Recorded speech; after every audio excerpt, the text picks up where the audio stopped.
o xeque-mate da rainha, quando o rei compreendeu tarde demais que ele vinha jogando no tabuleiro de xadrez da rainha, um flash de uma câmera de paparazzi é algo brutal.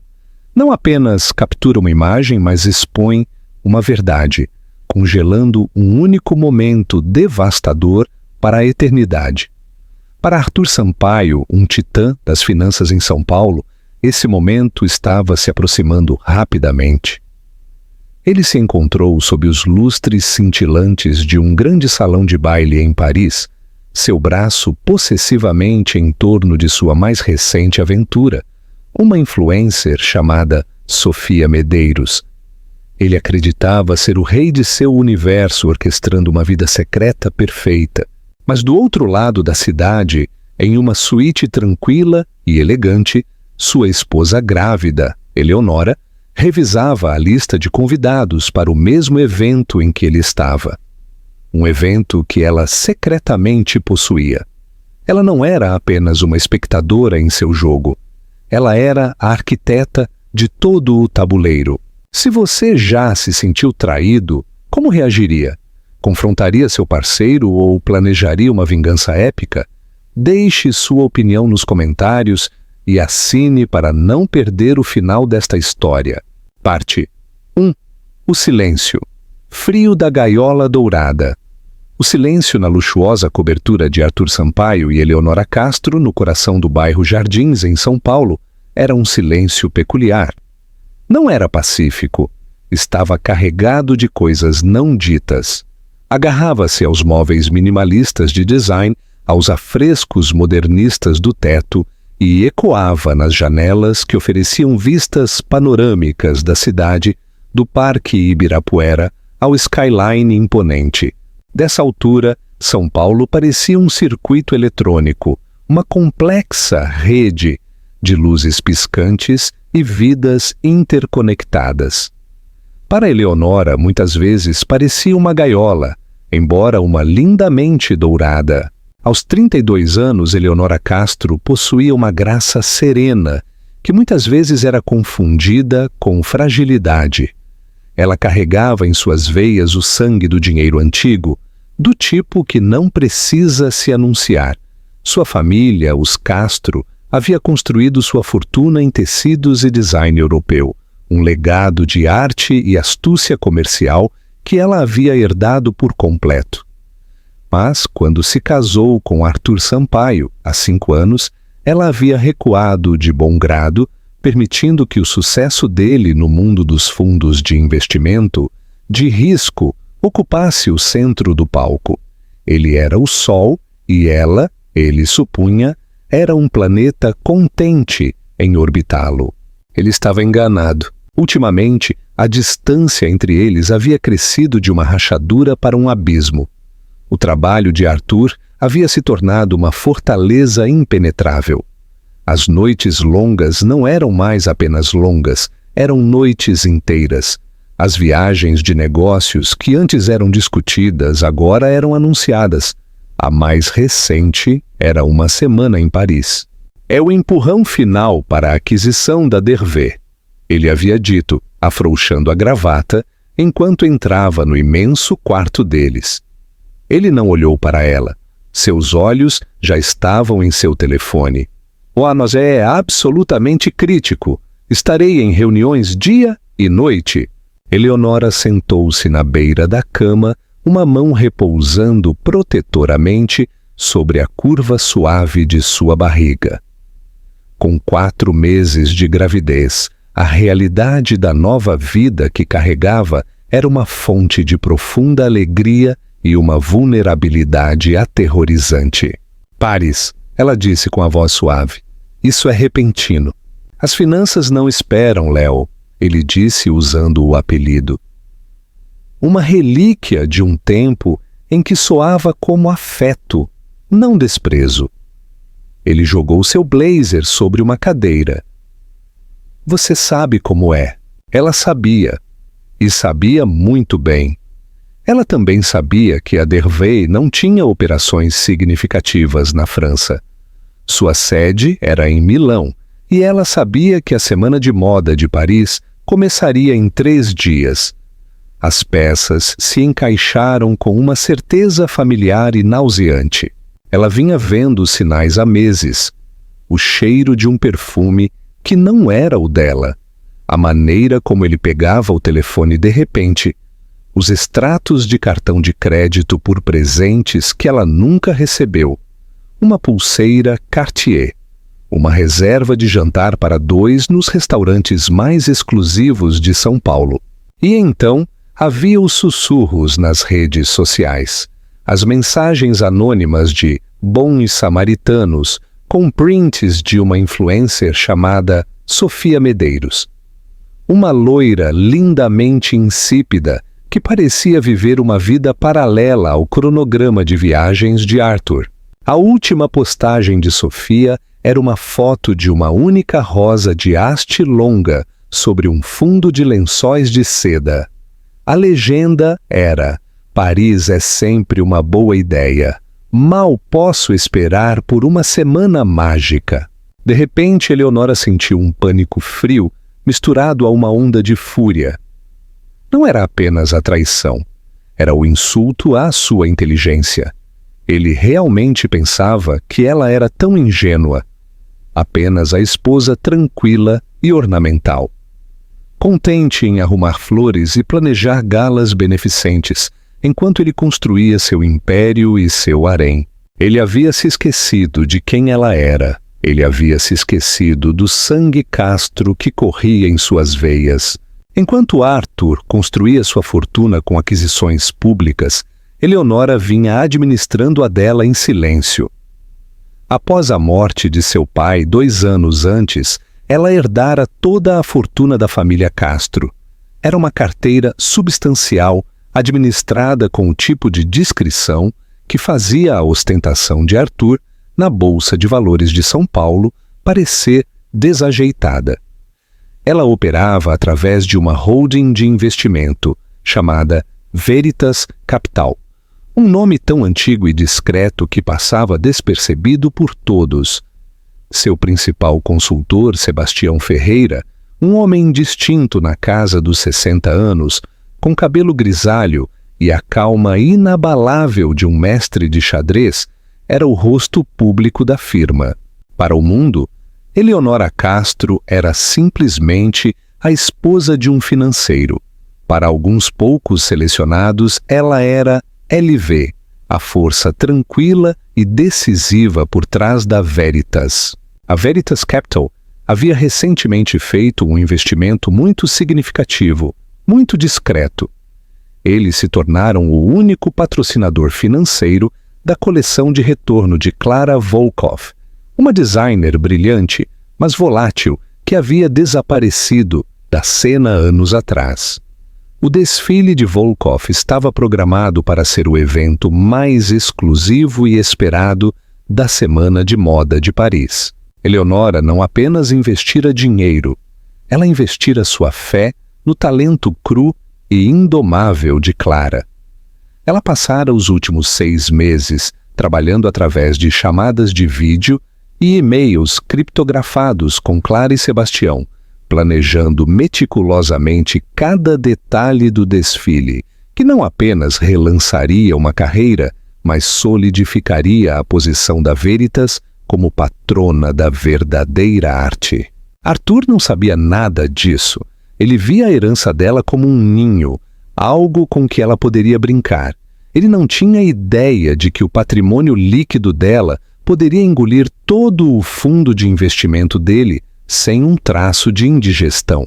Enquanto ele terminava de arrumar a mala, camisas casuais demais para uma aquisição crítica, Eleonora tomou uma decisão.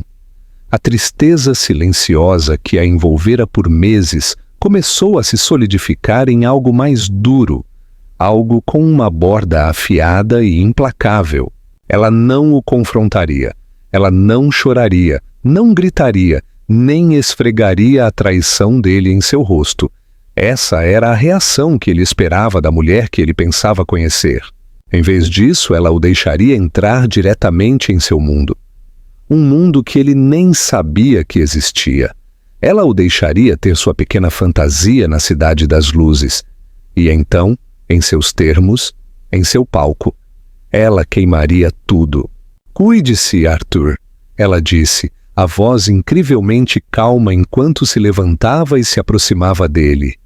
Ela ajeitou a gola de sua camisa, seus dedos frios contra a pele dele. Ele mal registrou o toque. Ela olhou em seus olhos, procurando um vislumbre do homem com quem se casara, mas apenas encontrou um reflexo de si mesma, pequeno e distante. Sempre tão atenciosa, ele disse, dando-lhe um beijo superficial na bochecha. Pareceu o roçar de um estranho. Não me espere acordada. Quando a porta principal se fechou, o silêncio pesado da cobertura retornou. Mas desta vez não estava vazio.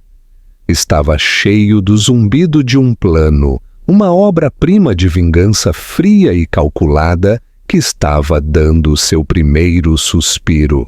Eleonora caminhou até seu escritório em casa, as luzes da cidade brilhando lá embaixo. Pegou o telefone e discou um número. Sebastião, ela disse, a voz clara e firme. Mudança de planos, reserve uma suíte no Le Bristol e um jato particular. Estou indo para Paris.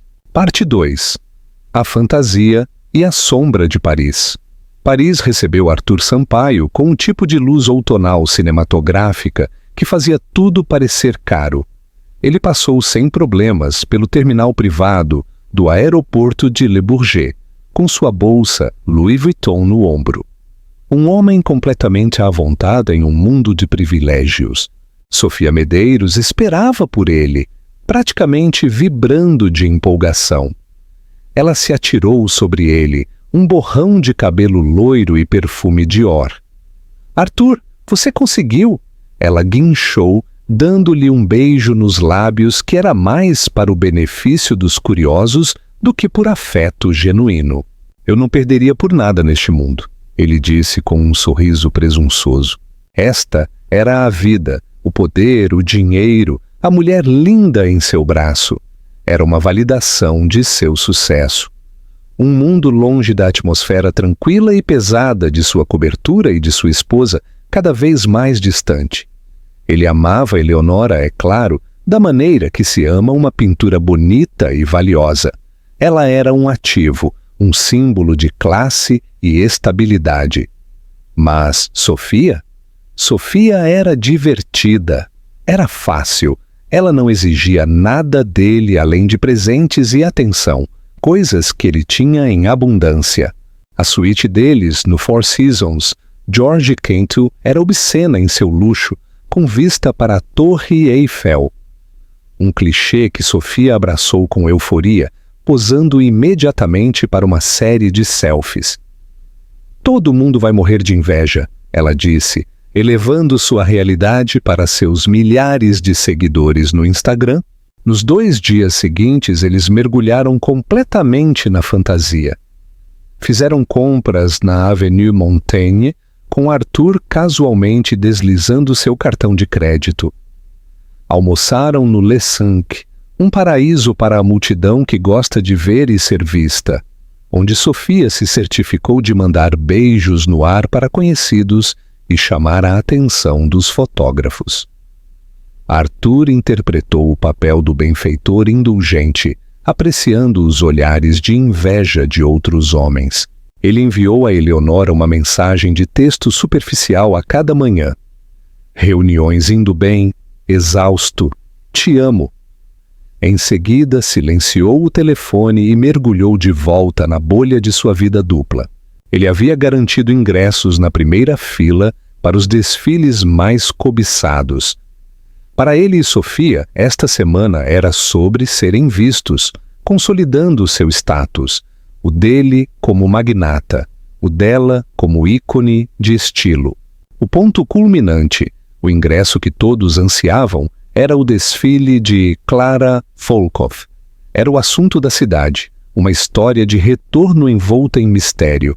Ninguém sabia quem a patrocinava, apenas que o orçamento era astronômico e a coleção era, segundo rumores, revolucionária. Arthur pedira ao seu assistente que movesse todos os cordões possíveis para conseguir 2 assentos. Era um movimento de poder, uma declaração de que ele poderia conseguir o que quisesse. Enquanto isso, a apenas alguns quarteirões de distância, no opulento e discreto Hotel Le Bristol, Eleonora Castro operava em uma Paris completamente diferente. Ela havia chegado em um jato particular, horas depois de Arthur, deslizando pela cidade sem ser vista. Sua suíte era tranquila, elegante e havia se transformado em um centro de comando. Sebastião Ferreira, o homem distinto com cabelo grisalho e a calma inabalável de um mestre de xadrez, já estava lá, esperando com uma pilha de arquivos. Tudo em ordem, LV, ele disse entregando-lhe um tablet. Clara está em seu pânico artístico habitual, o que é um bom sinal. O local está garantido, a lista de convidados está finalizada. Eleonora, vestindo um confortável pijama de seda, não se parecia em nada com a esposa social que Arthur imaginava. Ela estava concentrada, seus olhos aguçados enquanto examinava os documentos. Não havia vestígio da mulher de coração partido de dias atrás. Em seu lugar estava uma Castro, uma líder, uma estrategista. A gravidez não a havia suavizado. Havia forjado um novo tipo de aço dentro dela. Ela não estava mais lutando apenas por si mesma. Ela estava lutando pelo legado que seu filho herdaria. Vamos revisar o mapa de assentos, ela disse com a voz clara. Quero fazer alguns ajustes.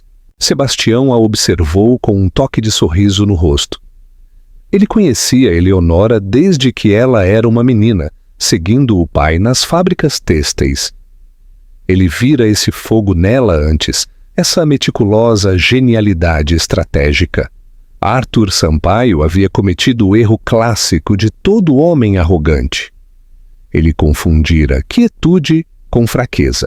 Nos 2 dias seguintes, enquanto Arthur e Sofia transmitiam suas escapadas parisienses no Instagram, Eleonora era um fantasma na máquina, orquestrando uma sutil campanha de guerra psicológica. Começou com pequenas coisas. Arthur havia reservado uma mesa específica no Le Cinq, o restaurante 3 estrelas Michelin do hotel, para seu aniversário. A reserva desapareceu misteriosamente. Eles foram realocados para uma mesa menor perto da cozinha. Arthur, acostumado a ser bajulado, ficou furioso. No dia seguinte, um arranjo floral personalizado que Sofia havia elogiado online, destinado à suíte deles, foi entregue acidentalmente ao quarto de uma influencer rival, que rapidamente postou um agradecimento ao remetente anônimo, provocando uma pequena disputa nas redes sociais. Eram alfinetadas, pequenas irritações, projetadas para desfazer as bordas da fantasia perfeita de Arthur. Eleonora monitorava tudo de sua suíte, uma faísca de fria satisfação em seus olhos. Ela viu as postagens de Sofia, as imagens cuidadosamente construídas de felicidade, e sentiu uma fria pena pela garota. Ela era um peão, uma distração temporária. A verdadeira batalha era entre Eleonora e o homem que a havia subestimado tão gravemente. Uma noite, sentindo a necessidade de um pouco de ar, Eleonora e Sebastião decidiram jantar em um pequeno e discreto bistrô que seu pai amava no distrito de Le Marais. Enquanto se sentavam em um canto reservado, o sino sobre a porta tocou. O sangue de Eleonora gelou. Arthur e Sofia entraram. Eles estavam rindo, ele com o braço em volta dos ombros dela. Eles não a tinham visto. O pânico atingiu Eleonora por uma fração de segundo. Seu instinto era fugir, se esconder. Mas então ela olhou para Sebastião, cuja expressão permaneceu perfeitamente neutra. Ele simplesmente levantou seu cardápio, criando uma pequena tela. Eleonora respirou fundo, seu coração batendo forte no peito. Ela segurou seu próprio cardápio, suas mãos tremendo. Olhando por cima da borda, ela os observou. Viu Arthur puxar a cadeira para Sofia, a imagem de um cavalheiro. Viu-o se inclinar e sussurrar algo em seu ouvido que a fez jogar a cabeça para trás e rir. Era uma cena íntima, devastadoramente normal, de um casal apaixonado. Mas enquanto ela observava, a dor começou a recuar, substituída por uma resolução gelada. Ela o viu não como o marido que a traiu, mas como um oponente. Ela analisou seus movimentos, suas expressões. Ele era descuidado, era arrogante. Ele estava tão certo de sua própria astúcia que não conseguia imaginar um mundo em que não tivesse controle total. Ele estava sentado a menos de 6 metros da mulher que tinha a vida pública e profissional dele na palma de sua mão. E ele estava completamente alheio a isso. Ele é um tolo, minha querida, murmurou Sebastião, sem desviar o olhar do cardápio. Eleonora o abaixou lentamente, seu olhar fixo em seu marido. Um sorriso tênue e frio surgiu em seus lábios. Sim, ele é, ela sussurrou, e ele não tem ideia do que está prestes a atingi-lo. Eles terminaram o jantar em silêncio, saindo antes que Arthur e Sofia tivessem pedido o prato principal. Ao sair para a noite fresca de Paris, Eleonora sentiu uma profunda mudança dentro de si mesma. O medo se fora. A dor era um eco distante. Tudo o que restava era o plano. O palco estava quase montado. Os atores estavam em seus lugares. O ato final estava prestes a começar. Black Palm. Parte 3. A grande revelação e o início da tempestade. Os dias que antecederam o desfile de Clara Volkoff foram um turbilhão de caos controlado. Para a equipe de Clara, foi o empurrão final de costura, ajustes e design de iluminação. Para Arthur e Sofia, foi o pico social de sua fantasia parisiense. E para Eleonora, foi o momento de movimentos silenciosos e deliberados no tabuleiro de xadrez. De seu centro de comando no Le Bristol, ela orquestrou os preparativos finais com a precisão de um general.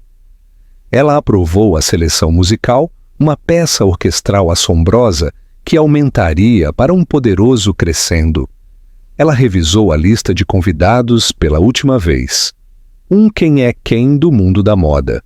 E o mais importante, ela deu atenção especial a 2 nomes: Arthur Sampaio e Sofia Medeiros. Os ingressos deles, originalmente garantidos pelo assistente de Arthur, após uma série de ligações agressivas, eram para os assentos A1 e A2, na primeira fila, os melhores assentos da sala, diretamente no campo de visão dos fotógrafos da passarela. Eleonora olhou para o mapa de assentos digital com um sorriso tênue nos lábios. Sebastião, ela chamou com a voz calma. Preciso de uma pequena mudança nos assentos. Sim, chefe, ele disse. Mova o Sr. Sampaio e sua convidada de A1 e A2 para A11 e A12. Sebastião levantou uma sobrancelha. Isso ainda é primeira fila, mas está na extremidade. Os fotógrafos de imprensa raramente focam lá. É considerado menos prestigiado. Exatamente, disse Eleonora. Ele será visto, mas não será o centro das atenções. Quero que ele sinta uma leve picada, uma confusão. Quero que ele se pergunte por que um homem de seu calibre foi afastado. A mudança foi feita com alguns toques silenciosos. Foi um ato sutil de sabotagem, um prelúdio para o evento principal. Arthur recebeu a confirmação do ingresso atualizado por e-mail. Ele mal olhou, vendo apenas as palavras primeira fila e o encaminhando para Sofia com uma mensagem presunçosa. Como prometi, o melhor. Ele estava muito ocupado atendendo ligações e projetando a imagem de um homem fechando um negócio multimilionário para notar o pequeno detalhe dos números de assento. Sofia, no entanto, notou. Como influencer, A moeda de seu mundo era a proximidade com o poder e com a lente da câmera. A1 e A2 eram imóveis de primeira. A11 e A12 eram aceitáveis, mas não a declaração que lhe havia sido prometida. Arthur, você tem certeza de que estes são os melhores assentos? Ela perguntou com um leve lamento enquanto olhava o e-mail. Minha amiga está no A4 para o desfile da Chanel e ela diz que qualquer coisa além de A10 é praticamente a Sibéria social. Arthur franziu a testa pegando o telefone de Sofia. Ele viu os números e sentiu uma pontada familiar de irritação. Era um insulto. Um homem como ele pertencia ao centro. Ele imediatamente ligou para seu assistente, Ricardo. Que diabos é isso? Ele latiu para o telefone com a voz baixa, mas aguda. A11 e A12! Eu disse para você conseguir os assentos centrais. A voz agitada de Ricardo retornou de São Paulo. Senhor Sampaio, sinto muito. Eu confirmei A1 e A2. Eu tenho o e-mail original. Eles devem ter mudado isso por conta própria. Eles enviaram um pedido de desculpas dizendo que houve uma mudança de última hora para acomodar um representante do grupo de investimento que está patrocinando o desfile. Eles foram muito discretos. Aborrecimento de Arthur se dissipou, substituído por um respeito relutante. Era um jogo de poder. E ele entendia de poder. Ele pode não estar no centro, mas ainda estava na primeira fila. Foi um pequeno contratempo. Tudo bem, ele retrucou desligando. Ele se virou para Sofia com a confiança restaurada. Um pequeno erro administrativo. Aparentemente, o misterioso patrocinador multimilionário do desfile precisava dos assentos principais para o pessoal deles. Não se preocupe, ainda seremos o casal mais fotografado lá. Sofia fez um beicinho, mas aceitou a explicação dele. O ângulo do misterioso patrocinador multimilionário era pelo menos uma boa história para contar aos seus seguidores. O incidente foi uma pequena vitória para Eleonora. Ela havia plantado com sucesso a primeira semente de dúvida na inexpugnável autoconfiança de Arthur, e o fizera à distância, sem mostrar sua mão. No dia anterior ao desfile, surgiu um problema mais significativo. Sebastião chegou à suíte de Eleonora com uma expressão preocupada. Temos um problema, ele disse. Clara está ameaçando retirar a peça final. A testa de Eleonora se franziu. A peça final era a obra-prima da coleção, um intrincado vestido bordado à mão que levou mais de 800 horas para ser criado. Era o núcleo emocional e artístico de todo o desfile. Por quê? Perguntou Eleonora. Ela diz que é muito pessoal, muito revelador. Ela está tendo uma crise de confiança. Ela se trancou em seu estúdio e não fala com ninguém. Isso não era um simples arranjo de assentos. Isso poderia colocar em risco todo o evento. Um investimento multimilionário e incontáveis horas de trabalho. A antiga Eleonora teria entrado em pânico. Ela teria delegado a Sebastião. Mas a nova Eleonora se levantou, sua resolução endurecendo. Prepare o carro, ela disse. Eu falarei com ela mesma. Elvi, você tem certeza? A investidora sempre permaneceu anônima. É parte da mística. A mística não importará se não houver desfile, ela retrucou. Clara não precisa saber que eu sou Eleonora Sampaio. Ela só precisa conhecer Elvi, da Veritas Capital. O estúdio de K. Volkov era uma caótica explosão de criatividade. Rolos de tecido, esboços e peças de vestuário semi-acabadas estavam espalhados por toda a parte. Clara era uma mulher na casa dos 40 anos, com cabelo ruivo e olhos que ardiam com uma intensidade feroz e instável. Ela estava sentada no chão, cercada por esboços descartados. Uma garrafa de vodka jazia em uma mesa próxima. Eu não posso fazer isso, ela disse com a voz rouca, sem nem levantar o olhar. Aquele vestido é tudo o que eu sou. É o meu fracasso, a minha esperança, a minha alma inteira. Enviá-lo para aquela passarela para ser julgado por aqueles abutres. Eu não posso. Eleonora entrou lentamente na sala, sua presença calma e focada. Ela não pregou ou fez exigências. Ela se ajoelhou com movimentos cuidadosos devido à gravidez e pegou um esboço descartado do vestido final. É a coisa mais linda que eu já vi, Clara, ela disse suavemente. Clara olhou para cima, seus olhos cheios de uma mistura de suspeita e desespero. O que você saberia? Você é apenas o dinheiro? Eu sou mais do que isso, disse Eleonora com o olhar firme. Minha família está no ramo têxtil há mais de um século. Eu cresci com tecidos e fios. Eu sei o que é preciso para criar algo assim. Isso não é apenas um vestido. É uma ressurreição. Ela fez uma pausa, deixando a palavra pairar no ar. Você não está com medo de que julguem o vestido, Clara. Você está com medo de que eles vejam você. E você está com medo de que eles amem. Porque se eles amarem, isso significa que você tem que continuar. E isso é mais assustador do que qualquer fracasso. Clara a encarou, sua fachada dura se quebrando. Eleonora havia enxergado além do temperamento artístico até o medo cru que havia por baixo. Naquele momento, Eleonora não era uma cliente ou uma investidora. Ela era um espírito afim, uma mulher que também entendia o que significava se esconder, ter medo e, finalmente, escolher sair para a luz. O mundo precisa ver isso, Clara, continuou Eleonora, a voz cheia de uma força tranquila. Você precisa ver isso. Você precisa ver aquele vestido, caminhar pela passarela e se lembrar de quem você é. Lágrimas brotaram dos olhos da designer. Ela assentiu lentamente, uma capitulação silenciosa.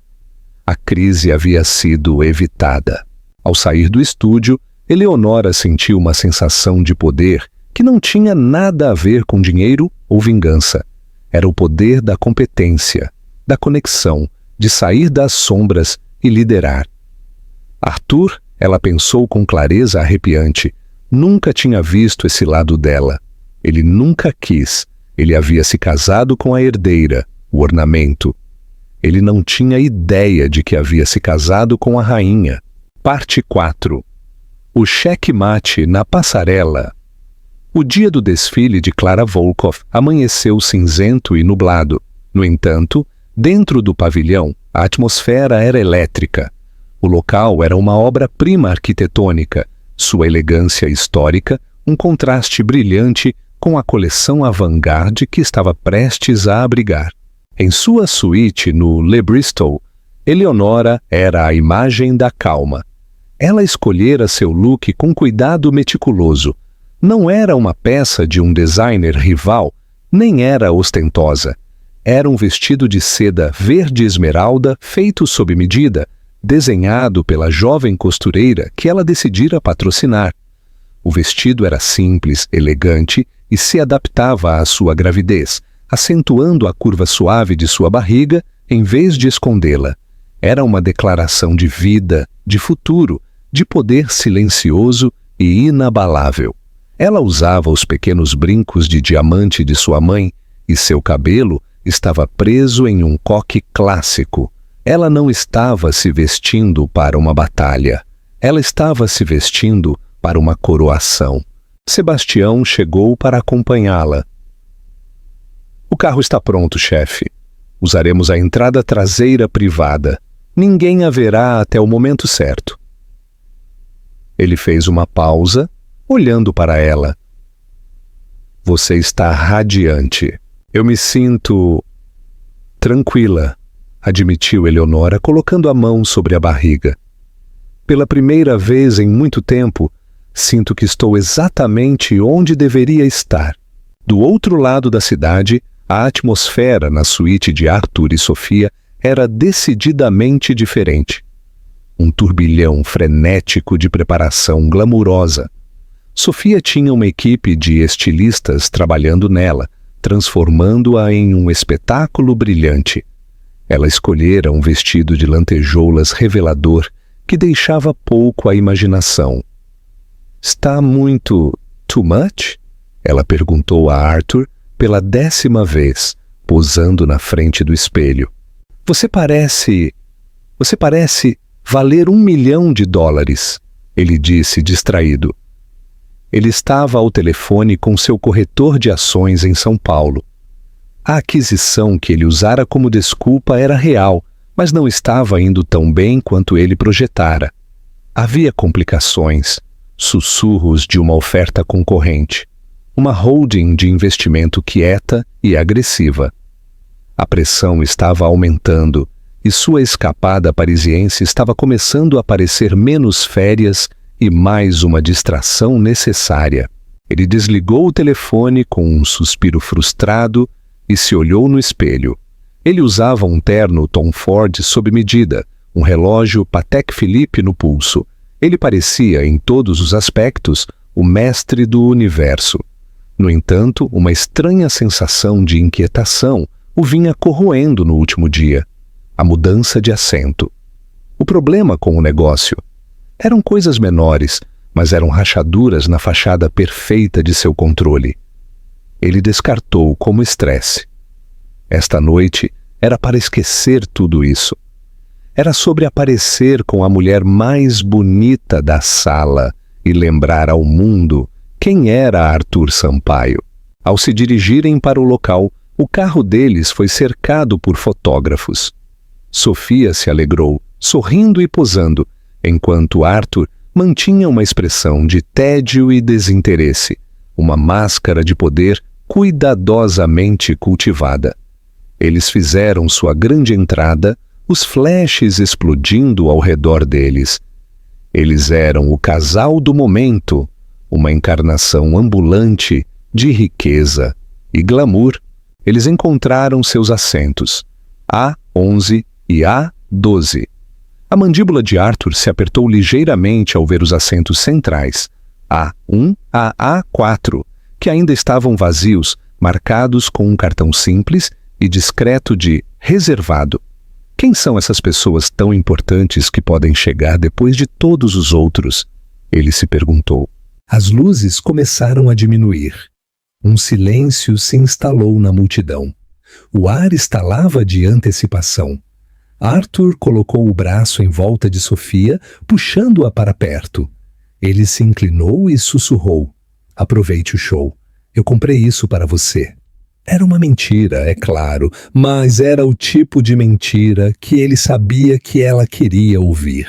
Nos bastidores, Eleonora estava nas sombras. Ela podia ver a plateia, um mar de rostos expectantes iluminados pelo brilho de seus telefones. Ela viu Arthur e Sofia, suas cabeças juntas, uma imagem perfeita de sua traição. Uma dor antiga e aguda a atingiu, repentina e forte. Era o último suspiro da mulher que ela costumava ser. Ela respirou fundo, segurou e a substituiu por uma clareza fria e dura. Clara Volkoff estava ao seu lado, com as mãos trêmulas. Eu não posso acreditar que isso está acontecendo. Ela sussurrou. Você conquistou isso, disse Eleonora, dando-lhe um aperto suave no braço. Agora vá lá e faça sua reverência quando for a hora. Você será brilhante. As notas iniciais da assombrosa partitura orquestral começaram a tocar. A primeira modelo caminhou pela passarela. O desfile de retorno de Clara Volkoff havia começado, e com ele a contagem regressiva final para a queda de Arthur Sampaio. A tempestade havia chegado. O desfile foi mais do que uma coleção de roupas. Foi uma sinfonia de tecido e forma. Clara Volkoff, impulsionada por anos de criatividade reprimida e agora encorajada pela fé de Eleonora, havia criado uma obra-prima. As primeiras peças eram escuras e estruturadas, maravilhas arquitetônicas de lã e couro que falavam de confinamento e luta. A plateia estava cativada, o bate-papo habitual e o uso do telefone substituídos por um silêncio reverente. Arthur, apesar de si mesmo, ficou impressionado. Ele reconhecia um bom investimento quando o via.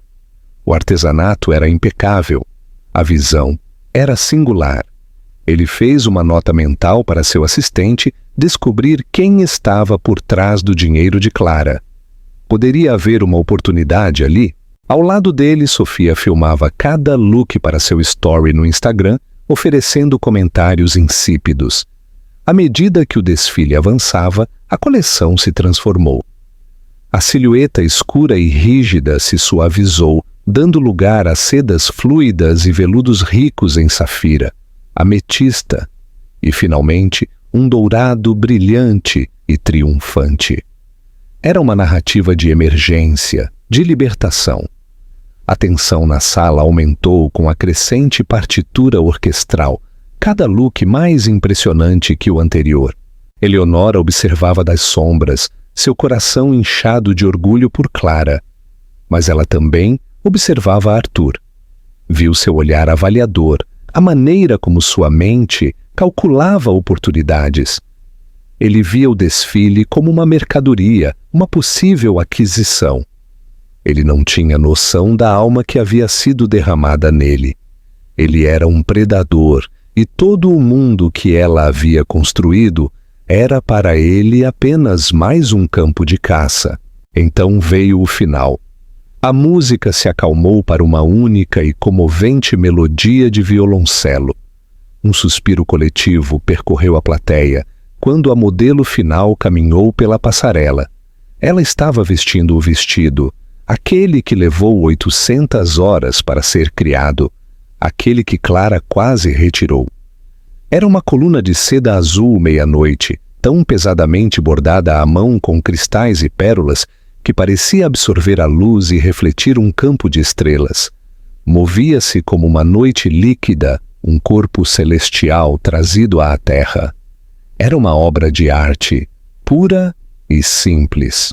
A modelo parou no final da passarela e, por um momento, o mundo inteiro pareceu parar. Então a sala explodiu. Os aplausos foram ensurdecedores, um rugido de aprovação e espanto. As pessoas se levantaram. Os flashes das câmeras eram agora uma luz estroboscópica ofuscante e frenética. Enquanto a modelo recuava, uma Clara Volkov, visivelmente emocionada, foi conduzida à passarela por sua equipe. Lágrimas escorriam pelo seu rosto enquanto ela fazia uma reverência. Ela levantou as mãos para pedir silêncio e, lentamente, a sala se acalmou. "Obrigada", ela disse, a voz embargada pela emoção. "Obrigada a todos por estarem aqui. Voltar assim é um sonho. Eu não poderia ter feito isso sozinha.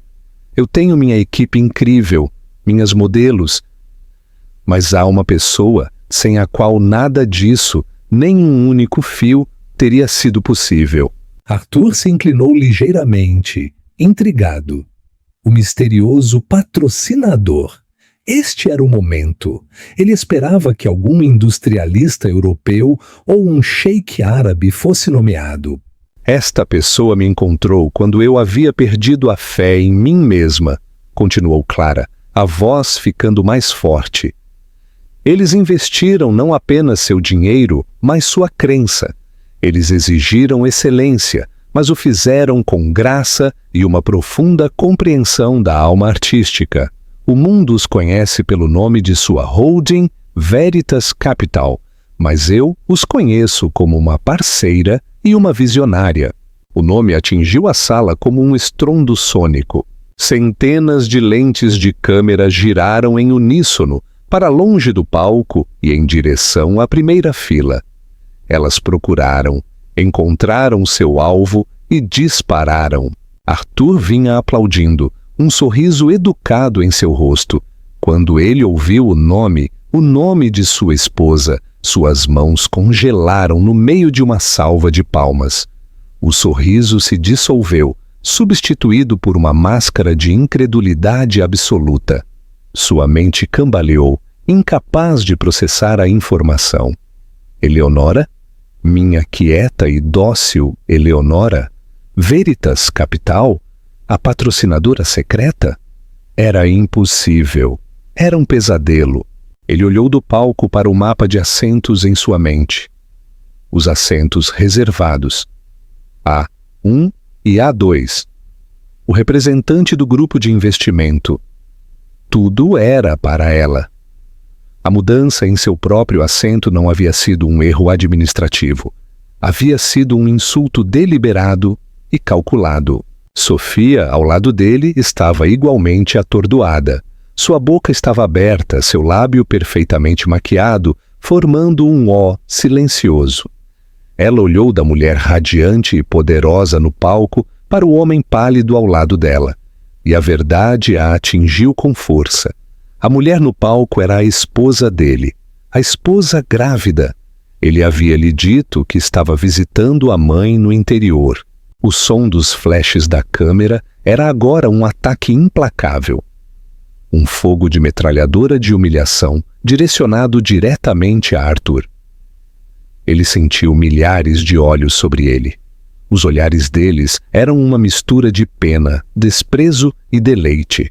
Seu mundo perfeito, sua vida dupla cuidadosamente construída, não havia sido apenas exposta, mas detonada pública e espetacularmente. No palco, Eleonora não olhou para ele, nenhuma vez. Ela estava ereta, um sorriso sereno em seu rosto, uma mão apoiada em sua barriga. Ela olhou para a multidão que a adorava, para a indústria que agora era dela para comandar. Ela não era a esposa desprezada, ela era a vencedora. Ela havia tomado o palco que ele pensava ser dele e revelado que era o reino dela desde o início. Ela se inclinou em direção ao microfone que Clara segurava. A verdadeira arte merece ser vista, ela disse, a voz clara e firme.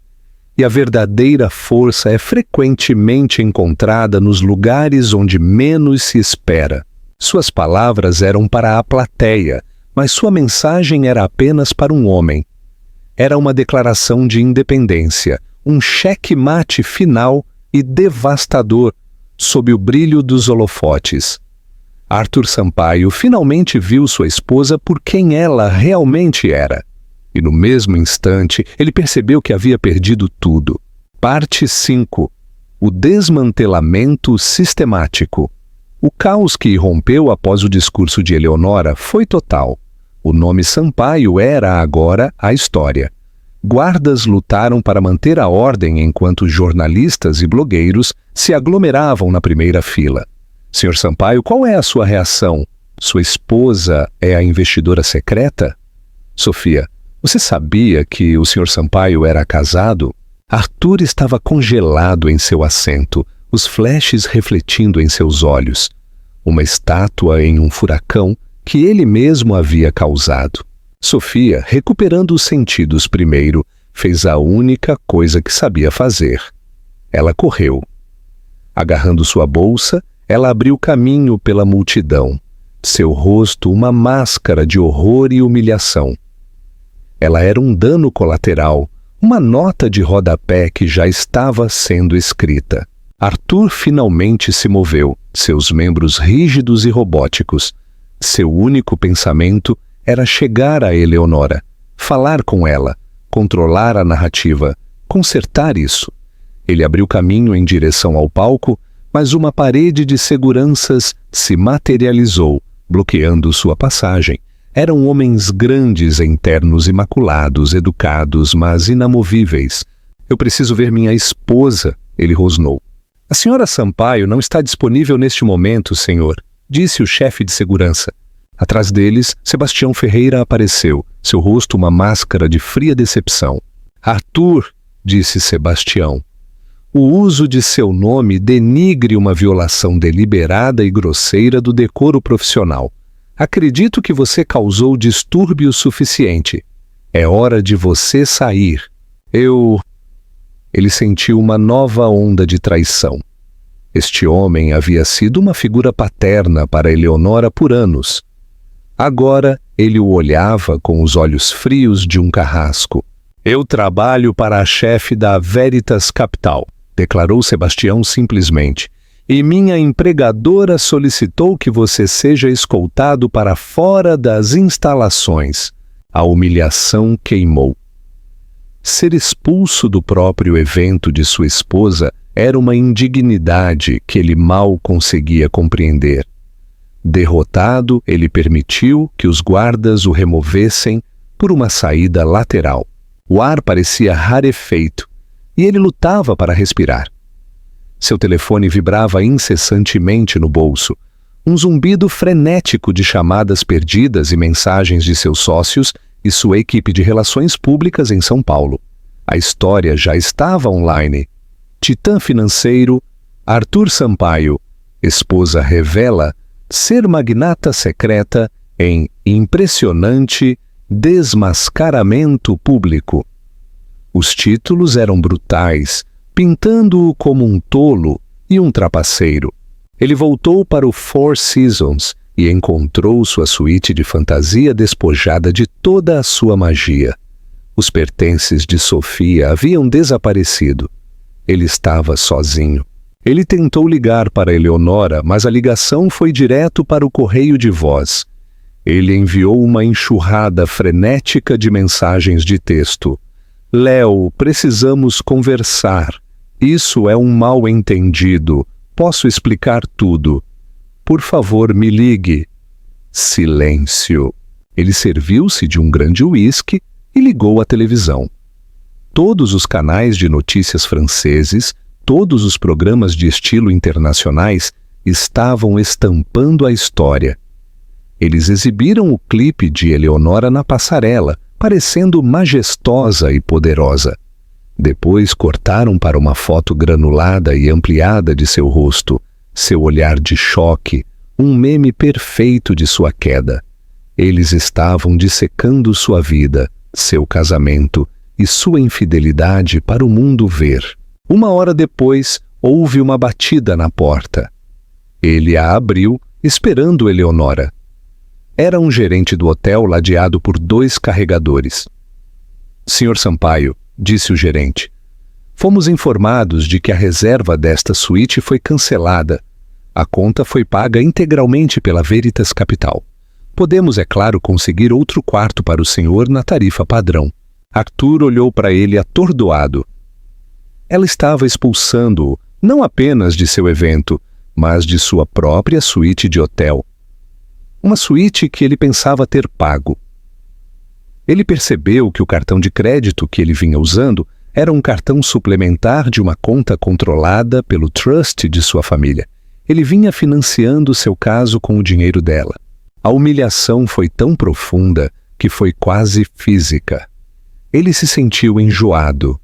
Ele arrumou suas malas atordoado e se registrou em um quarto padrão. Uma caixa anônima e estéril que parecia uma cela de prisão. Finalmente, seu telefone vibrou com um e-mail. Não era de Eleonora, era de seu advogado. Um homem que ele reconheceu de um dos escritórios de divórcio mais formidáveis de São Paulo.